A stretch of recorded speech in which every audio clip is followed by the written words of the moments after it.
Hello and welcome to the Comedy Slab podcast. What you don't realise is that, and I guess this is the case with a lot of podcasts. Hang on a second, have I chosen a squeaky chair to sit on this week? How many choices of chair do you have? Well, I've only got two, but the piston's gone on the one.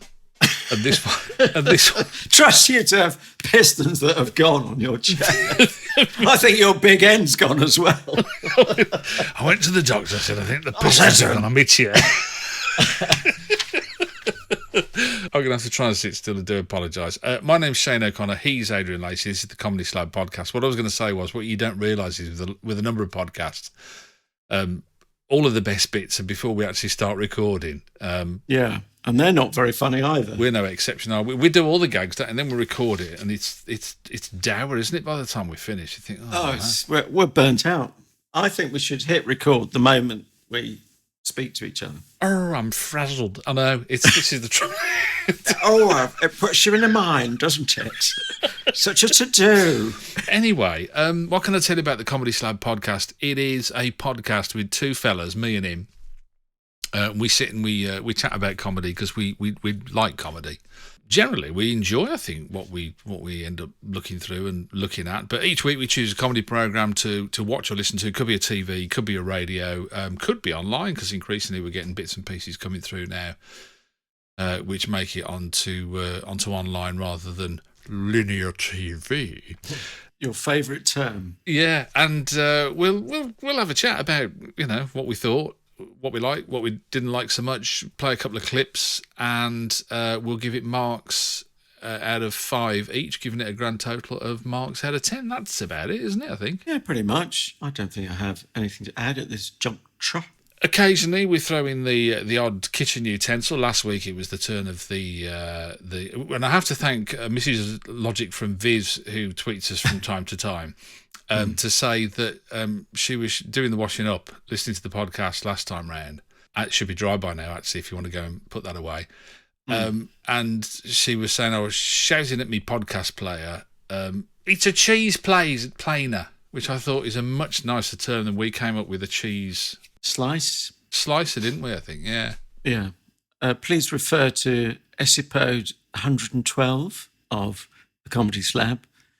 For details. For cheese details. For full cheese details. Or indeed, I think it's on your podcast, isn't it? Cheese Life? Cheese Life. Which you announced last week. Which I've actually got the theme tune sorted out for. Oh, yeah. Sorry. Cheese Life. With Randy Crawford. Well, no, with Randy Crawford's Biscuits.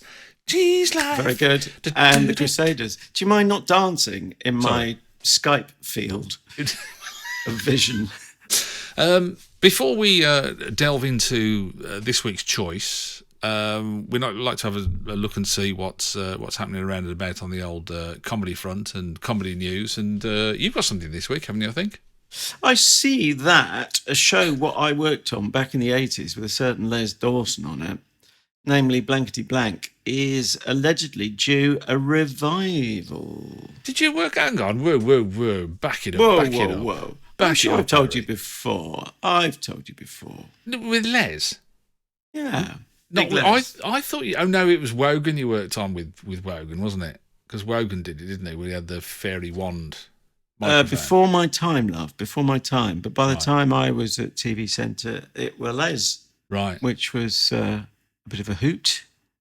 No, we've slabbed a Les Dawson show, and I'm sure I've name-dropped him in that. We slabbed an old 1970s Radio 4 or Radio 4 Extra. Oh, Listen to Les, wasn't it? Was it Listen to Les? Something like that. Listen with Les, yeah. Holding up the 2 tape spools in the photo. And I think you mentioned, for people who don't remember it, Blankety Blank with him, he used to, I think it's fair to say, ridicule everybody, didn't they? The guests. And the prizes, yeah. The stars, shebang. The prizes, the budget, the ethos, the whole... I mean, that was his shtick, wasn't it? It was that he kind of just, sort of... He was completely unenamoured with the whole process, which he did with his so hangdog expression, which worked well. Yeah. And because you couple that, because you have celebrity guests, don't you? So you got a panel of 6 celebrities, and so there was their enthusiasm for the game because they wanted to do well for the contestants, and he managed to pour cold water on all of that, didn't he? Really, as well. Happy time? Did you enjoy that? Was it a good one to work on? Yeah, well, he was a delight. One of those people who is actually funny off screen as well as on, and just a natural showman. I mean, I suppose you could say I didn't necessarily get to see the real Les any more than anyone else in a showbiz context, because he might have been quite different off stage, but certainly was always very pleasant and it were a laugh. I think I might have relived the time when he liked the GGs, and I think he liked a bit of a flutter. And everything stopped for the Grand National, which he asked if they could put it on the TVs. And we sat in the audience watching the Grand National mid-afternoon when we should have been rehearsing. But that was, he got his priorities right. Did he win? Oh gosh, I can't remember. I don't remember him jumping up and down. Probably, yeah. Pleased. If he would, you probably would have remembered it, wouldn't you? So what about remakes then? Who did you say? Did you well, I didn't, but it's allegedly, according to the Sun, it's a pilot episode, so it's non-committal by the sound of the story at the moment. Be filmed shortly with Bradley Walsh in charge. Oh, okay. Well, he's a safe pair of hands. Do you ever watch his stuff? I mean, I kind of. We watch in our household. We watch him on The Chase occasionally. I don't know if you've ever seen him host that. And no, I don't think he does enough. I think he could be. I mean, he has the capacity to be funnier. And I always say to Angelina, I wish they give him a bit. He seems a bit hemmed in by the whole thing, and they take it's a serious quiz, darling, and all that kind of thing. Oh, is it right? So he's hemmed in, as you say. Is that by the format itself? Do you think? I kind of get the impression it's by the production itself, right, that they don't want that kind of. They don't. Occasionally he will have a bit of laugh and a joke, but he has the capacity to do a lot more. I mean, there's no doubt about it. That'd be a good vehicle for him, blankety blank, actually, because there's quite a lot of host in that, isn't there? Don't you think? Yeah, I think there's room for you to imprint your own personality on it. Okay, so here's a nice trivia question about that. Name me. I'm going to ask you for 3 presenters of blankety blank other than Les Dawson. In fact, that would be all 3 of them. Actually, no, you mentioned one. So you've had Terry, you've had Les. Name me the other 2. Oh, Paul O'Grady as Lily Savage. Was he in that? And in character as Lily Savage? I think he was as Lily Savage, rather. It was before he had his own persona. Actually, yes, it's before he took off the drag, as it were. Yeah. Yes, so half mark so far. And the other person, which I confess passed me by. I don't know whether it was a very brief run, perhaps. More recently. No. David Walliams, says here. Oh, wow. Oh, I don't know. I didn't know that. No. It's interesting. There is a kind of revival thing, isn't there? Isn't there? There's a Saturday night program which I see trials for. I must admit, I try and avoid mainstream Saturday night TV, but I see that there's like a kind of amalgam of all the different games. I can't think of who hosts that one. Right. But also they brought Supermarket Sweep back, which I don't think really works without Dale Winton. To be quite honest with you, I thought he was the epitome of it. But Ryland Neal is his name. Ryland Clark Neal is he called? Not Mark Rylance. No, Ryland. I'd pay to watch that. He's something from X Factor, I think, or something. Forgive me. No, he's on everything now, but mostly everything I'm not watching or listening to. Yeah. I gather he's on Radio 2 now. Oh yes, isn't everybody? Well, exactly. They love their big names, don't they? Bless them. Yeah. Forgive me, Father, for I know not what he does. Yes, I'm not sure I'm going to go massively out of my way, if I'm honest, to watch Supermarket Sweep. Probably that sentence works, even with revivals of the poor late Dale, who I worked with, lest we forget, on Pets Win Prizes. Oh wow, did you? What do pets win? Prizes, yeah. And I tell you what, if you're going to have a decent show like that, you've got to have a decent catchphrase, haven't you? Nice to see you, do you know what I mean? You know you're in safe hands then, really. We need one, don't we, for the Comedy Slab? Yeah. It's comedy, we put it on the slab, it's the Comedy Slab. It's cold on the marble. What's it cold on? The marble. The marble. I noticed, would you see Buzzcocks is coming back as well? Oh, no, you told me that previously. So, so these you have loved. Do we worry that there's a bit of a lack of imagination and innovation in TV when all these shows are being revived, however good they were? Is it that? Is it a lack of imagination and innovation, or is it a reluctance to take risks? Aren't the two intricately related? It's not that they can't think of anything or that people aren't thinking of anything. It's just that they don't want to try something new that might not work. It is a different thing, isn't it?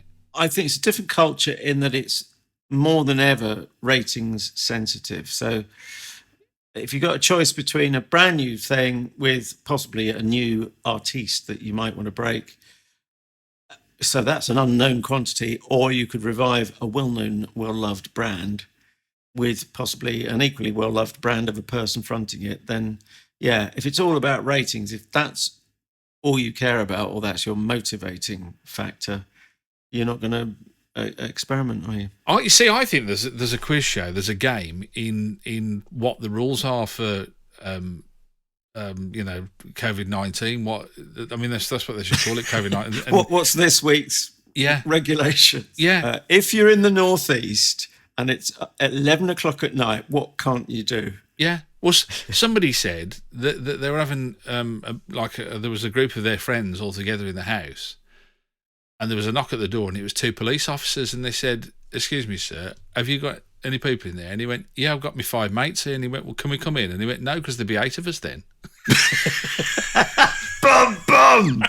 Oh, these are the jokes, folks. Wasted, utterly wasted. Maybe that is a quiz we could do. You got to. So what's the rule this week? If your granny turns up, bringing her friend drunk, yeah, who she's never snogged before. Oh man, I tell you. Oh dear. Anyway, what's on the slab this week, Jim? Well. I said to you at the end of last week, I think, I wanted to exercise the cordon principle. Ah, yes. Which is something that I made up in my own empty, vacuous head. Did you throw, I'm not going to speculate on your empty, vacuous head, but did you throw a cordon sanitaire around it? Very good. I like that. That's quite... I've been thinking about that all week. Yeah, that's... I was going to say... That could be made into a joke. You've got that written down, haven't you? I can see that from here. Still a good gag, even if it's written down. It is. It's a good gag. I like that one. Basically, I worked on the principle that I was never keen on James Corden being himself, but have found him in, mainly The Wrong Man's, which was the one I've never watched. What was the other one that he was in with Rob Brydon? Oh, Gavin and Stacey. Gavin and Stacey. I've never watched that, so I don't know what he's like in that.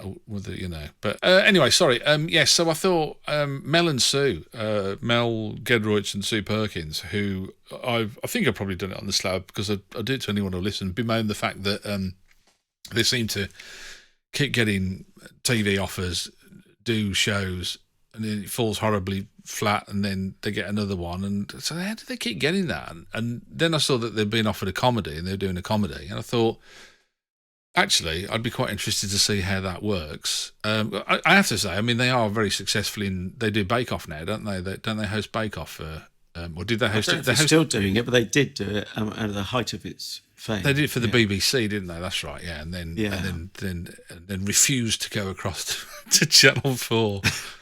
Is that what do they call it? Virtue signalling. Yes, I think so. They're too pure for those ancient hippies at Channel 4. Oh no, it's like anyway, whatever.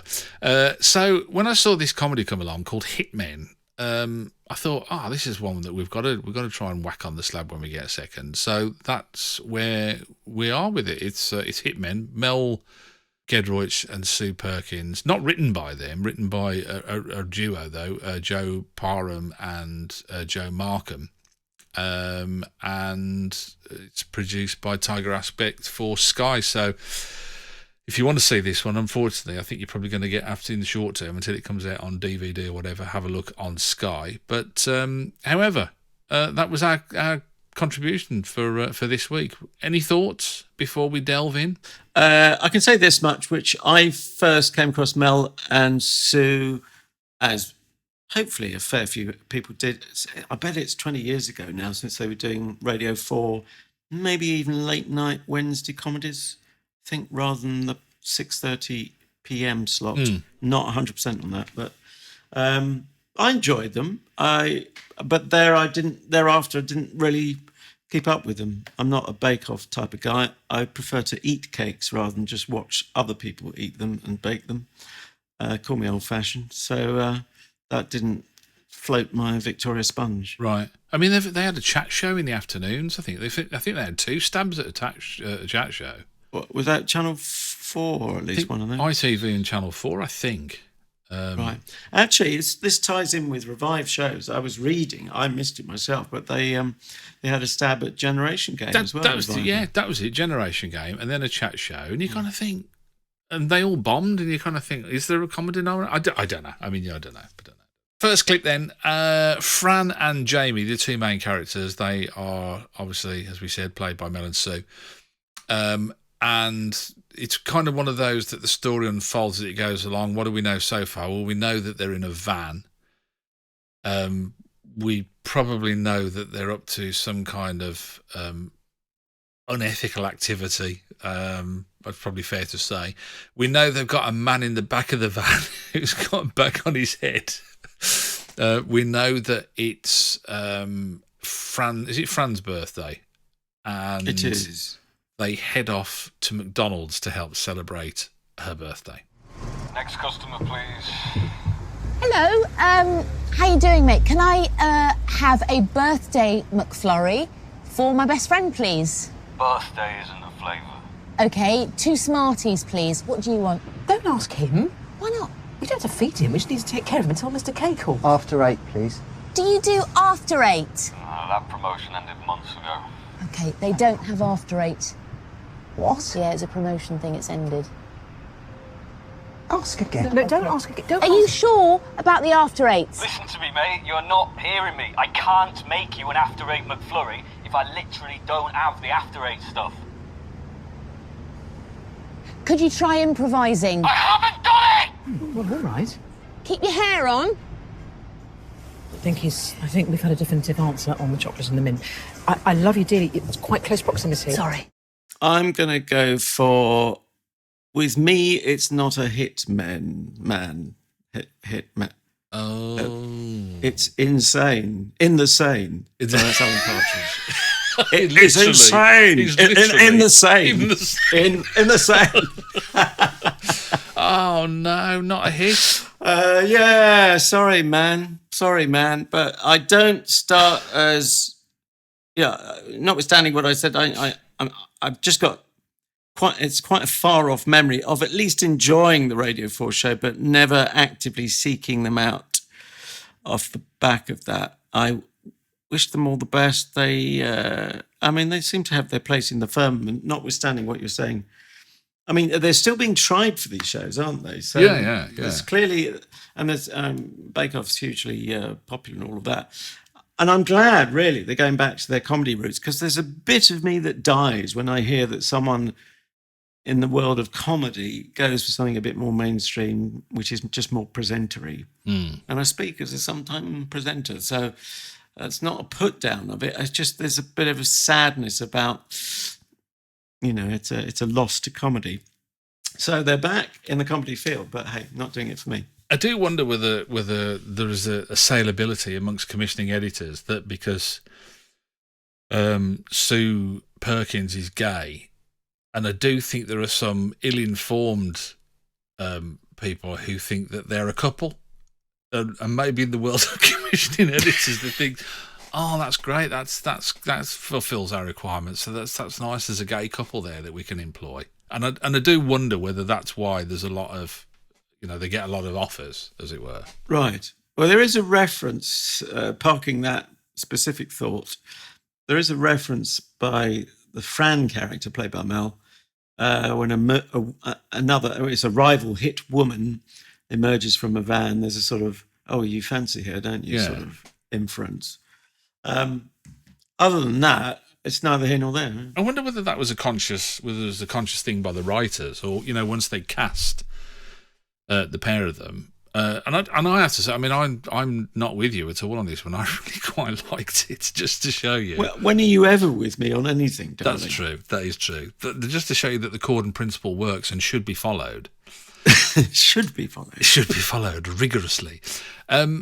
I did wonder whether, there were references to Sue's sexuality, the character that she was playing, her sexuality.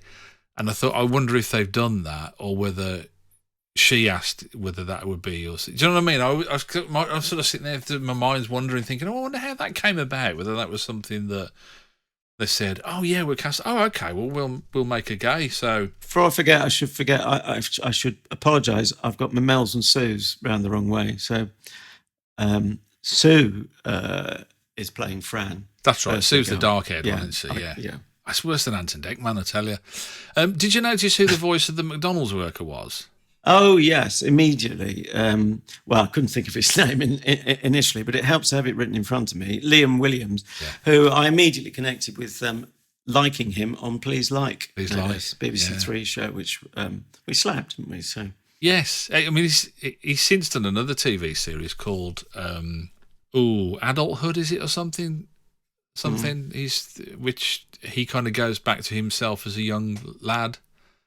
That's another one we should be slabbing one of the days if we get him. But it didn't seem to make many ripples for some reason. I don't know why, because I think his work's quite good. We liked Please Like, didn't we, I think? Yeah, I believe we... Well, I certainly remember liking it. If you still got that squeaky chair... I have. Your hip joint? No. Sit. You really need to... No, stop that at once. You need to sort that out before next week's show. That's the sort of thing that can wreck a marriage. And ours, let's face it, is on the rocks every week. It's a bit of a Shane fest with all your favourites, isn't it? Your mate Nick Mohammed as well as the human spider. I had no idea. You didn't see that coming? No, I didn't see that at all. What about the whole premise? What about this idea that they're hitmen? What? Let's dig into why you're not. I've wrestled with it. I have wrestled with it. Now, every time I trot out this a bit of pop psychology, but I'm told it's true that we make our minds up and then we justify them afterwards. So I thought, can I catch myself before I've made my mind up? And because otherwise it's going to make analysis totally impossible, because it'll be, well, why don't you like it? Well, there's this and this. Yeah, but you've only looked for those after you decided you didn't like it. So how the hell am I ever going to work out why I don't like it? I think, what? What was the middle bit? It's a fish called Wanda. It's Kevin Kline's character. Right. In A Fish Called Wanda, and he really objects to people calling him stupid, and he'd say, "Don't call me stupid." What was the middle bit?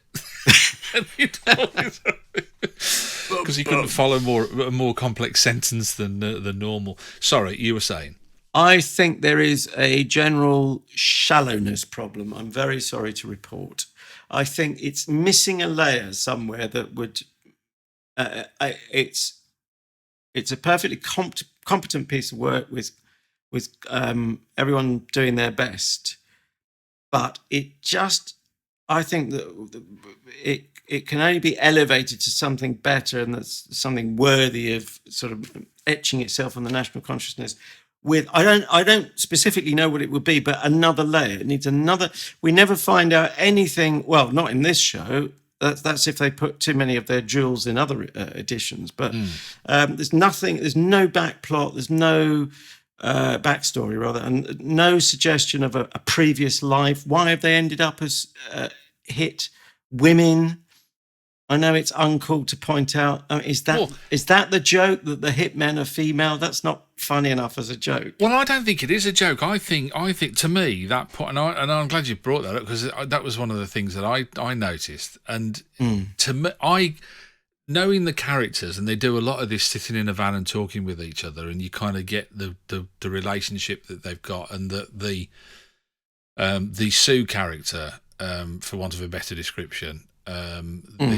Which is Jamie, isn't it? The male character. No, Jamie. see, you've done what I led you astray. Jamie played by Mel Gedroych, and she's a little bit thick, for want of a better word, but I use that just for time purposes. She's the slow one, isn't she? She's not particularly bright, and you kind of get that whole thing. I do. To my mind, I kind of feel like they've had a conversation. I can imagine them having that conversation about, so aren't we really hit women? What's a hit woman? what is that? Like, it's a hitman, and whoever it is, whether it's a man or a woman, it doesn't make a difference. They're a hitman because the title of the job transcends the gender. It's like a dustbin man. You think? Yeah, I do. Isn't it more that we don't know of? It's not normal for a hit person to be female. It sounds like you're making records, doesn't it, though? Yeah, That's I'm a hit person there, mate. Well, anyway, that's a bit of a side issue, I guess. But as long as they don't think that's the joke, in which case it's certainly not funny enough. But everything is predictable. There's nothing surprises you. Once you take a look at the van at the beginning. Okay, they're losers. They're hitmen, but they're female. Okay, they're entertainers. So what's it going to be? It'll be the British thing, Dad's Army. They're incompetent. But then I thought, well, what's Dad's Army got on this? And why does Dad's Army last after 50 plus years? And why do I not think for a moment, I'm sorry to say, that this will last for 50 years? Sorry to say that, and I'd love to be proved wrong. And do please give it a watch, dear listener. Don't listen to me. What the heck do I know? As Shane will tell you at any given opportunity. And we don't agree on this anyway, as often we don't. But there's no complexity there. You can't say it starts with a bloke with a hood on his head, and it doesn't quite end like that, but it's very linear. You can't say there are twists and turns in the plot. There really aren't. Man, I thought there were. I thought how dispensable the characters were that you thought, oh, okay, well, you know, well, look, I don't want to spoil it for people. I'm sure you will. You spoil everything else. No, I don't. I'm not sure how to say this sentence without spoiling. Yeah, I do. Whenever I turn up, now I don't want to spoil it for everybody, but I'm here. I don't know how to say it with it, but well, look, you can give people 30 seconds to cover their ears or fast forward to the end of your spoiler. Yeah, okay, just quick now. 10 seconds is all I need. So stop listening now. Call it 20. If I just say that Nick Mohammed isn't going to be in any further episodes, is he? Do you know what I mean? He's not coming back. So it's that whole kind of way that they deal with that you kind of think. I was quite shocked by some of the things that happen in it, and I thought, oh, I didn't expect that. But once it's happened once, you can't still be shocked by the same thing happening. I was. Well, that says more about you. No, it did. I don't think I knew you're wicked. Maybe you're a Jamie. You're so wicked. What was the middle thing? I just, like you saying about their van, I never thought, oh, like they're losers because of the van they were using. I thought, yeah, actually, if you're a hitman, that's the kind of van you would use because you would want to kind of blend in, wouldn't you? You wouldn't want to. You've people clearly go, given it a lot of thought. Wow, look at all that brand new van. But it wasn't until the other hitmen turned up, who were a man and woman, and they had like a shiny van. Then you kind of think, oh yeah, well maybe they're not doing so well, kind of thing. I don't know, but I loved its real. Didn't you like its realism? The fact that was it. One of them said, I'm on antibiotics or something. I can't have a drink. I'm on antibiotics. And you kind of think this idea that people who do that for a living have to have a real life as well. Yeah. But that juxtaposition of their real life and their job is jarring. I don't know.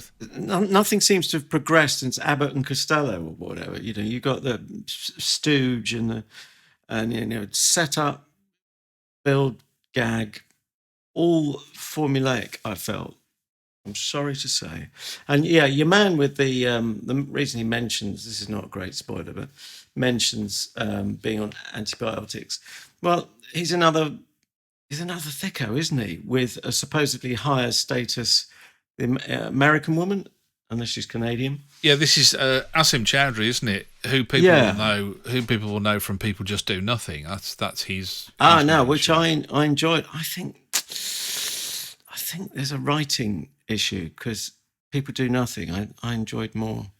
Should we have another clip? Yes, and let people have another delve into the storyline. We mentioned Fran's having a bad day, and she's having an even lousier birthday as we find out as the plot develops. She starts to take stock of her life's achievements, or I suppose I should say, she starts to take stock of the lack of her life's achievements.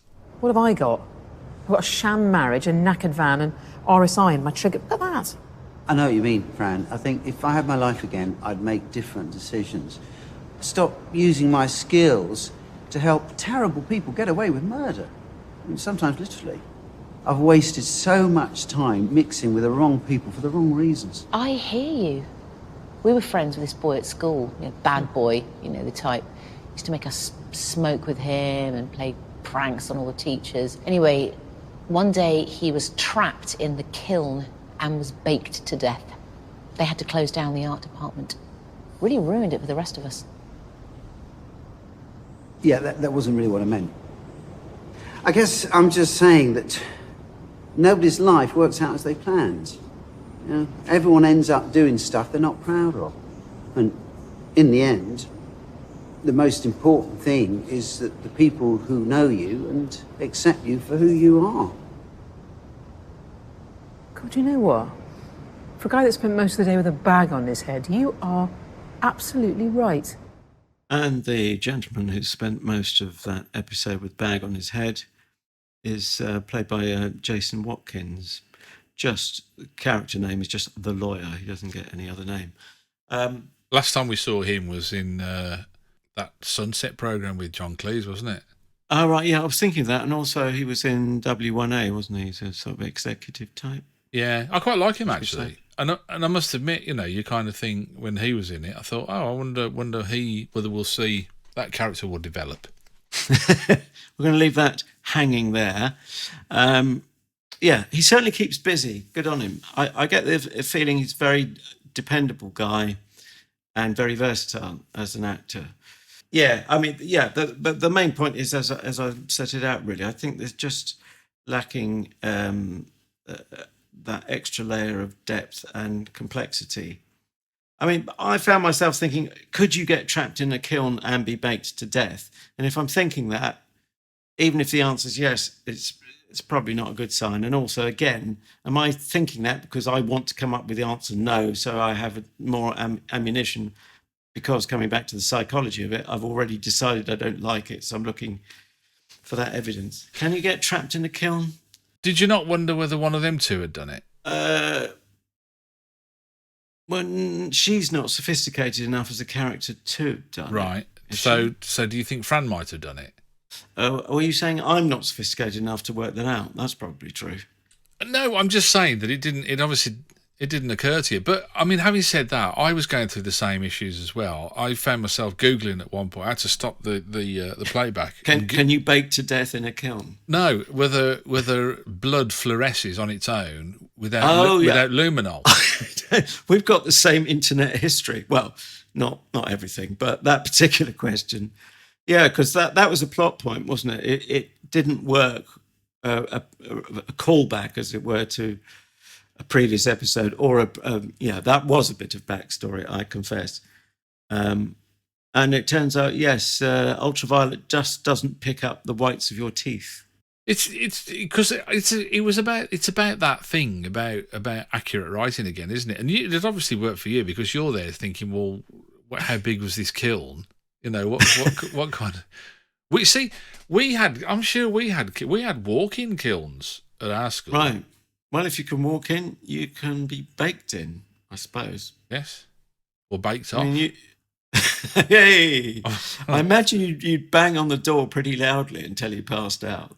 Yeah, which is why I thought it was going to be later on in the script you were going to hear something about Fran admitting that she'd baked this kid in the kiln. Well, maybe you hear that later in the series, but that's not really going to work, I suppose, because they're mostly self-contained shows. I must admit, I did want to go and watch another episode just to find out whether they were all freestanding, or whether there was any kind of plot continuum occurring. If it was the latter, I'd have to say they didn't really end it on a cliffhanger, did they? It did seem self-contained. It resolved at the end, however you felt about it. Yes, I see what you mean in that sense. Yeah. There's I wonder what's going to happen next. No, it was quite definitive, wasn't it, I suppose, in terms of endings. Yeah, I will be watching more. Well, do report back, and I seriously mean that. I will. you might not be shocked that I won't be investing further time or a Sky subscription in this, but I do wish it well. In spite of me, I wish everyone well. It's got a second series, actually, so it must have impressed somebody second somewhere. series. Yeah. They obviously went to the they went to the Foxtrot restaurant.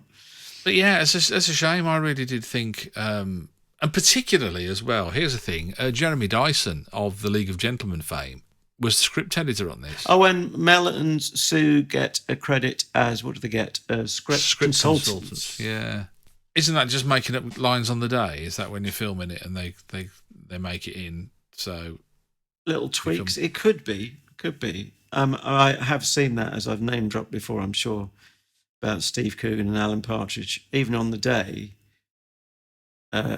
if anyone remembers his second series, funnily enough, but not the chat show, the second series as Alan Partridge, when he's in the motel, where he wakes up in bed. I think is it episode 1? Anyway, it's the same episode I've just referenced, the Foxtrot restaurant. Smell my cheese, you mother.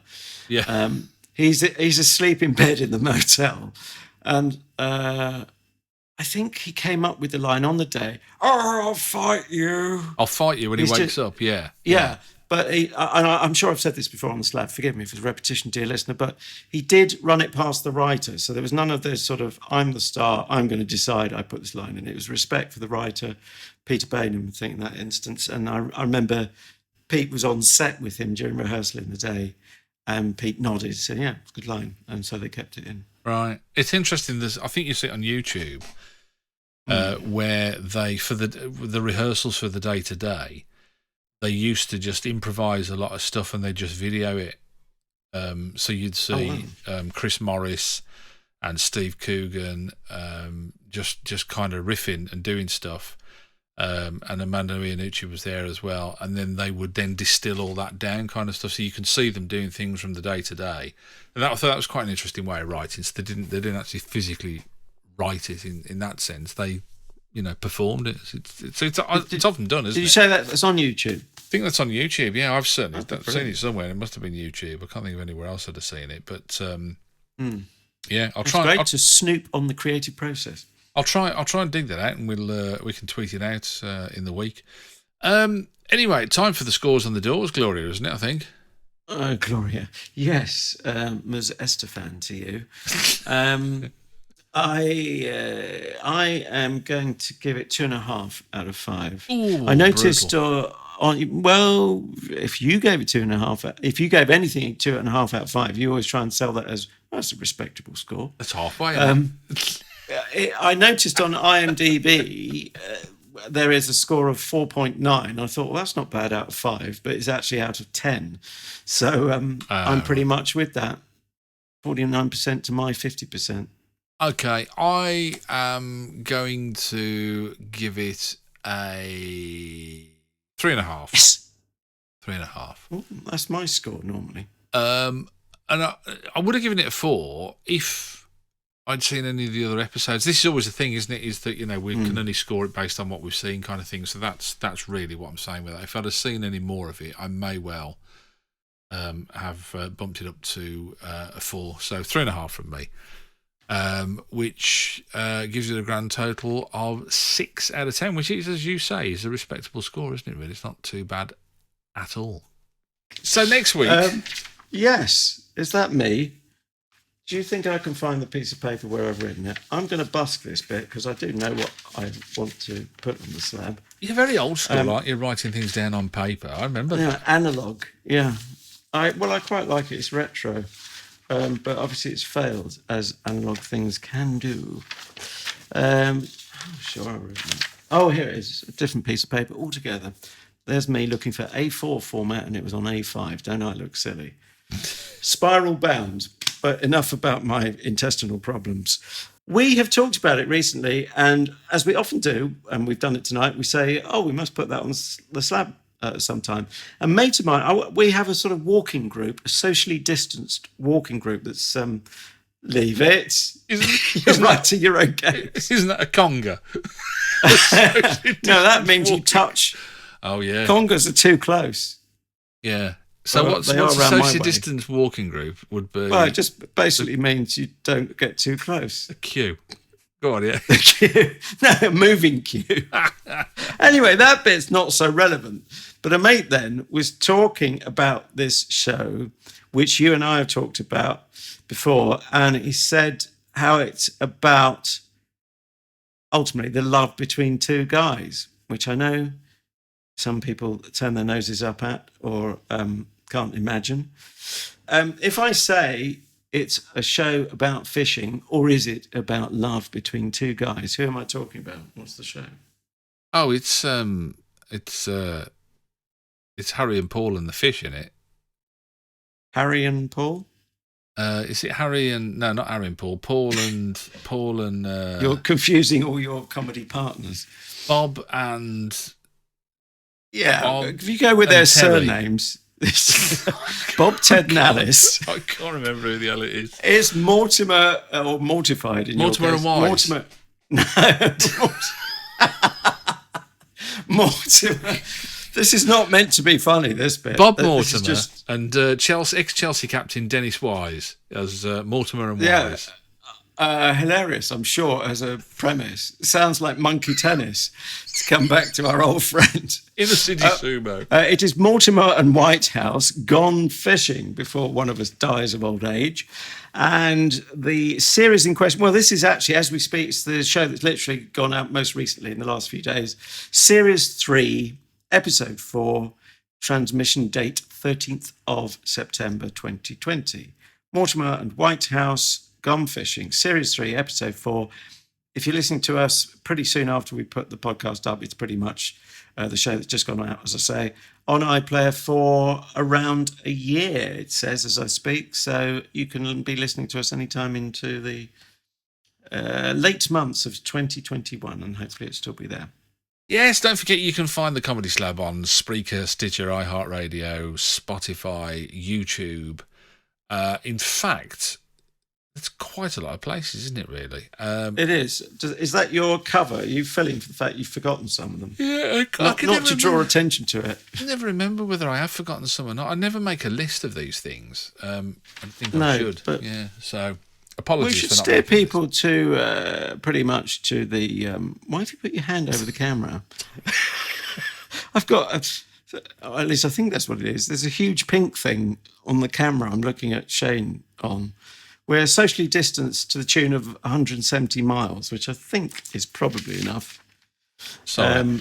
it just all right. came up to say my. I always have you on my phone. It just takes the pressure off the computer, and for some reason it came up saying that the phone wasn't charging, and I panicked. I just panicked. I thought it said you haven't paid your bill and you're about to be cut off. Okay, to the social media presence, such as it is, we are at Comedy Slab on Twitter. Do please follow us there. Sparing with our tweets we are, but it's quality and also stuff I think you'll be interested in. We think you'll be interested in because it's all comedy related. And of course, you're welcome to suggest shows to put on the slab, and you're welcome also to agree or disagree with us. We can't agree with each other, as you can tell, over our reviews of shows in the past. Now 113 shows for your auditory pleasure on those various platforms his name's just mentioned. What else? We have a Facebook page, if you could like that, please. It's also at Comedy Slab. Personal recommendation always goes down a treat, and just think how high your status will be after recommending us to one of your friends or family as someone who will doubtless fall in love with the show and the concept and the format, all of a piece. And finally, and every bit as importantly, if not more so, please give us a generous star rating on iTunes / Apple Podcasts, and we'll love you forever. So until next time, from me and Adrian, well, from me certainly, I'm going to go away and see if I can compile a list now of job titles that transcend the sex of the person doing them. Because while I was thinking because I think That's a bit niche. I think. Thank you very much. I think it's quite nice as well, because I think Hitmen and Dustmen does, but Policeman doesn't for some reason, and I'm going to try and figure out why that is. Okay, well, I think, how many dust women have you seen in your life? I know you might have rubbed shoulders with a few dusty women.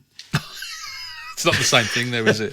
No, not quite. I think we'll leave that there. And I'm going to help Shane lubricate his pistons.